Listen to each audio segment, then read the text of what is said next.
Je vous le dis, aujourd'hui je suis en forme et je sens que je vais exploser. Un petit 2100 Elo. Qui sera ma victime aujourd'hui? Qui sera ma victime dans cette vidéo? Qui sera ma victime ce soir? Regardez, elle se fait attendre. Le temps d'attente est long, il est lancelé directement. Je balance le pion E4, il joue E5, je joue cavalier F3. J'attaque le pion et je joue D4. Je sors mon écossaise, je sors ma préparation, je sors mon ouverture phare, il prend D4, je fais cavalier prend D4. Évidemment, il fait cavalier prend D4, ce n'est pas un bon coup. Et aujourd'hui, on va lui apprendre que sur l'écossaise, il ne faut pas faire cavalier prend D4. Alors là, ce qu'il veut, c'est rentrer dans la petite finale, que je fasse dame prend F6, cavalier prend F6 et qu'on joue une finale. Sauf que moi, je ne veux pas ça. Moi, ça me fait chier. Du coup, je vais faire quoi? Je vais jouer E5. Je dégage sa dame. Et s'il me joue dame E7, je joue fou E3. Comme ça, sur D6, il n'y a pas de problème de clouage. Nanani nanana, je sais pas trop quoi. Voilà, bouge ta dame. Dehors la dame. Je sais pas où est-ce qu'elle va. Je sais pas si elle vient en E7. Je sais pas si elle vient en D8, je sais pas si elle vient en G6, mais en tout cas, elle va très loin de moi, elle va très loin de mon petit pion E5 qui l'attaque et qui lui dit non, tu ne resteras pas ici. Et il revient ici et directement, je pense que je vais jouer un cavalier, hop là, en C3, ça me mettra un bon coup, cavalier C3, avec l'idée de jouer fou B5, et sur tout simplement aussi, il revient ici. Non, non, non, non, j'ai mieux, il l'attaque ici, Quoique, en fait, je voulais jouer fou E3, mais il attaque le pion. Du coup, j'ai plutôt joué cavalier C3. Il va jouer fou E5, mais c'est pas grave. Fou E5, j'en ai absolument rien à faire. Je pense que je me ramenais la dame ici, regardez-moi ça, et attaquer le pion en G6. Et si je joue par exemple D6, je serai dame prend G7, regardez. Dame G4, tu fais quoi sur dame G4? Hop là, je te mets une dame en G4.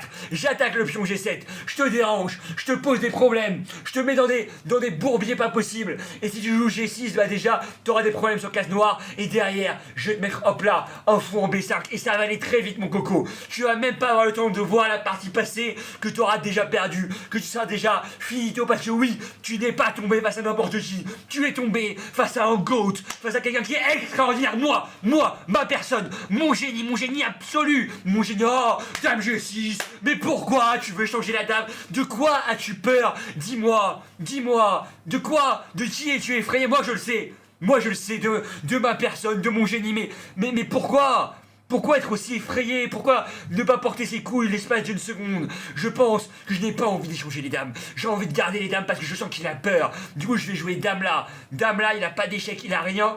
Et il attaque en C2, mais moi, ça me permet hop d'attaquer. Il reviendra là et je pourrais jouer fou là.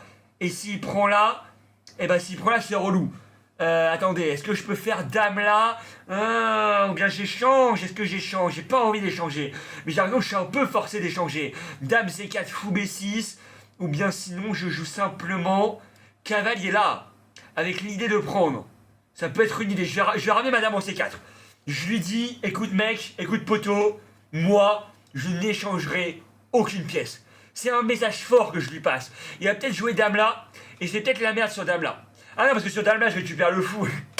Bonne blague. Oh waouh, on rigole tellement avec Jason.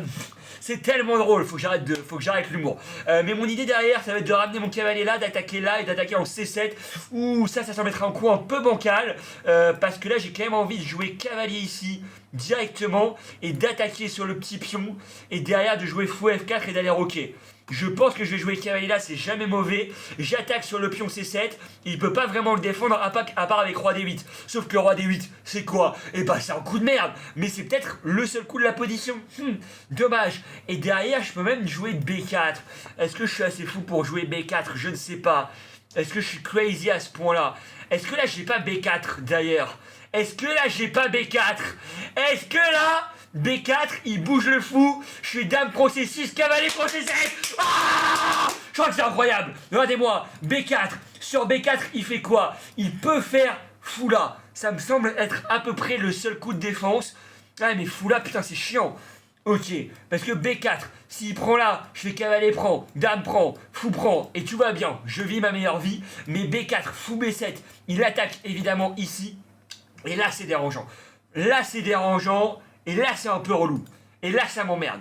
Et là, ça me fait chier. Et là, j'ai envie de tout casser. Ah non, c'est relou, ça. Ok. B4, fou B7. Est-ce qu'on a quelque chose? Au pire, B4, ce que je peux faire, c'est que sur fou B7, Je bouge mon cavalier, ouais, mais non, parce qu'après il va prendre ici, il y aura des échanges. Non! Non, ça me fait chier. Ça me fait chier. Ah, ça m'emmerde.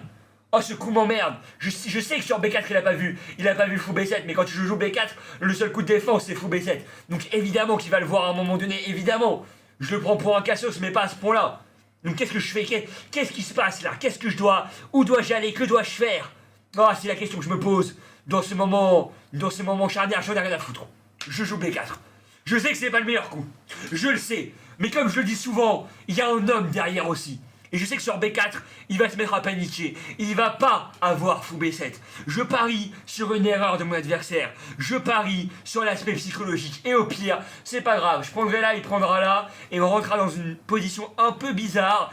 Avec du F3, fou D3, petit roc. Et ça devrait aller. Je devrais réussir à, je sais pas moi, à chipoter un semblant de quelque chose.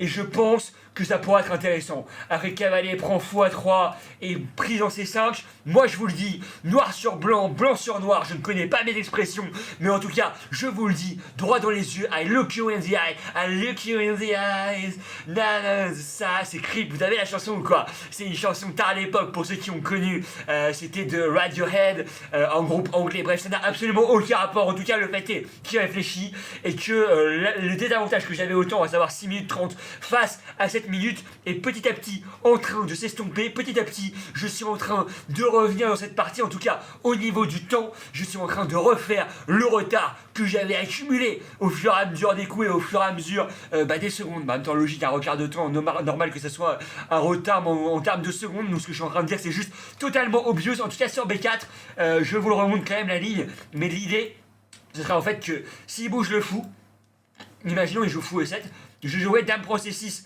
D prend C6, cavalier prend C7, fait une fourchette, et je gagnerai la tour. Globalement, c'est ça l'idée. Donc en fait, il peut pas bouger son fou, mais en même temps, son fou est attaqué. Donc en fait, là, le seul moyen de défendre, c'est que c'est pas forcément évident, mais après, normalement, il est 2050 Elo, il devrait le voir. Bah, moi, ça me paraît quand même, waouh, j'ai pas envie de lui mettre des émotes. Pardon, tout effacé. Je ne veux pas te mettre des émotes. Waouh. Hop, comment j'enlève les émotes? Ah oui, il a joué fou B7. Donc là, mon idée sur fou B7, c'était de prendre ici d'abord. Donc dame prend obligatoire, et derrière de prendre là. Ça me paraît bien. Hop, je vais prendre ici dans un premier temps, et derrière je vais prendre ici. Juste derrière. Comme ça en fait je gagne le pion, et en fait je vais lui rendre le pion, et derrière je vais jouer fou à 3. Donc là je vais prendre du pion. Donc j'ai donné une pièce, mais j'ai récupéré ma pièce. On va être en termes de matériel à égalité matérielle, et je vais développer mon fou en A3, et potentiellement ramener ma tour en D1. Et je sais pas trop ce que je vais chipoter. Et il reprend la dame. Est-ce que je rentre dans la finale? Depuis tout à l'heure, il a envie de rentrer dans une finale. Tu sais quoi, Coco? On va rentrer dans ta finale. Je vais mettre mon fou en A3. Je vais jouer F3. Parce qu'en fait, le truc, c'est que j'ai pas envie de perdre le pion au G2. Je vais jouer fou A3 très rapidement. Je vais mettre une tour en B1, c'est jamais mauvais.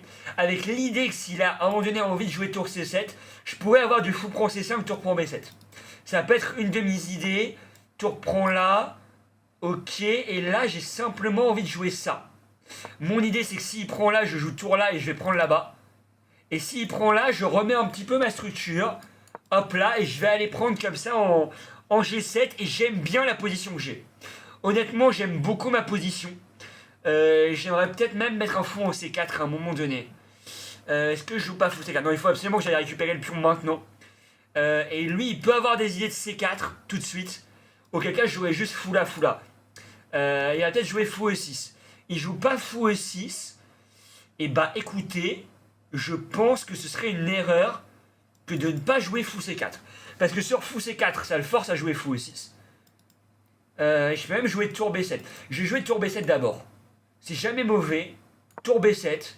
Je me mets sur une bonne case. J'attaque le pion A7. Je menace potentiellement même des fous là à un moment donné dans la position. Du F4 aussi qui va arriver peut-être. Sachant qu'il a aussi cavalier F5 qui peut être intéressant de son côté. Mais sur cavalier F5, j'aurai tour G3. Donc ça, c'est quand même quelque chose à garder. Sur cavalier F5, je joue tour G3, j'attaque ça et en même temps, j'attaque ce qui défend, ce qui est défendu plutôt, donc le cavalier en F5. Et en même temps, le petit fou en H3. Donc là, je commence à pénétrer petit à petit dans la position, à m'immiscer tel un renard des surfaces. tel un bon joueur de football, et je ramène directement cette tour en B7.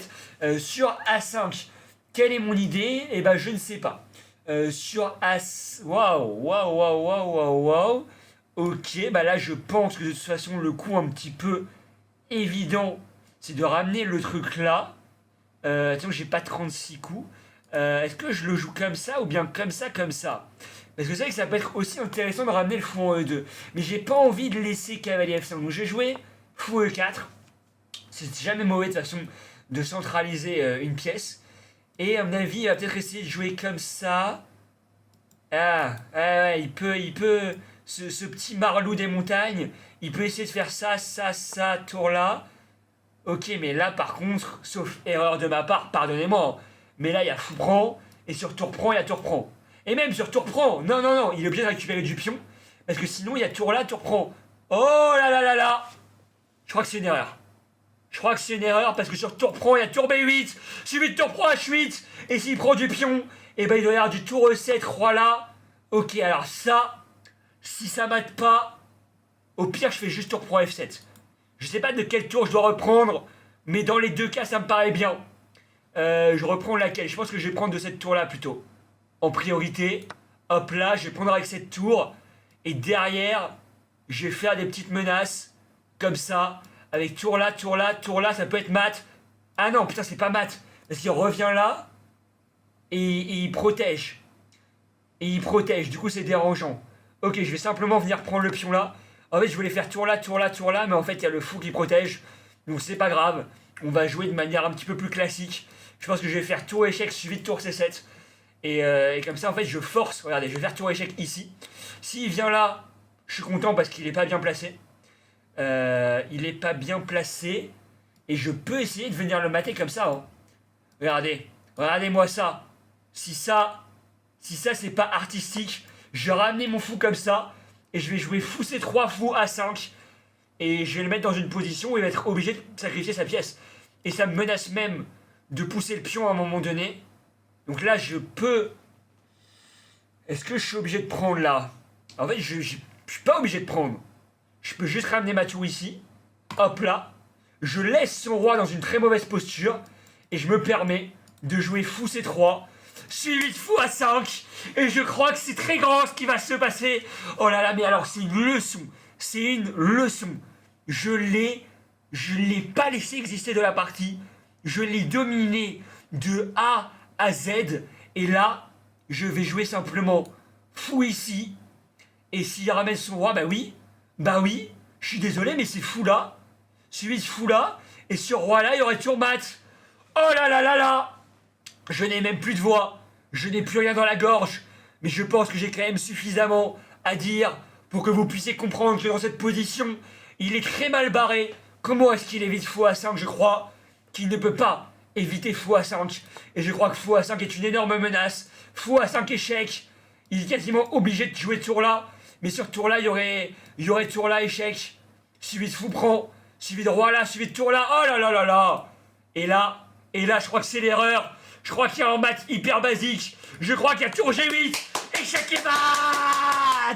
Oh là là là là là là. Mais alors ça c'est une partie digne des plus grands. Ça, c'est une vidéo YouTube rondement menée. Et ça, j'espère, j'ose espérer que vous allez liker, que vous allez commenter, que vous allez partager, que vous allez donner du soutien, que vous allez surtout vous abonner, parce qu'il y a plein de gens qui regardent les vidéos et qui ne sont pas abonnés. C'était une vidéo incroyable, c'était une leçon de morale, une leçon d'échec. J'espère que cette vidéo vous aura plu. Et en tout cas, moi, je vous dis à la prochaine pour des vidéos plus incroyables les unes que les autres. Je vous fais des gros bisous. Ciao, ciao.